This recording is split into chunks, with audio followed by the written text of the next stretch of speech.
আসসালামু আলাইকুম। দেখুন কি বানাচ্ছি। প্রথমে একটা মশলা রেডি করে নিয়েছি আর কড়াই দিয়ে দিয়েছি তেল, তেলের মধ্যে দিয়ে দিয়েছি পেঁয়াজ। আজকে বানাবো চিকেন কষা।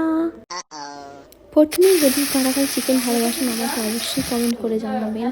আর চিকেন কষা তো সবাই বানাতে পারেন, আমি আমার মতন করে বানাচ্ছি। আজকে যেমন তেমন রান্নাটা করছি, একদম ভালো লাগছে না রান্না করতে। আর চিকেন খেতে বোর হয়ে গেছি, বুঝতে পেরেছি। না, মিষ্টি দই আলাদা, চিনি আলাদা। দেখুন মশলাটা কষানো হয়ে গেছে, চিকেনটা দিয়ে দেবো এর মধ্যে। মশলা কষাতে কষাতে ভাবছিলাম একটু কাশ্মীরি লঙ্কা দিই। কাশ্মীরি লঙ্কা দিলে চিকেনের কালারটা ভালো আসবে, তাই দিয়ে দিলাম।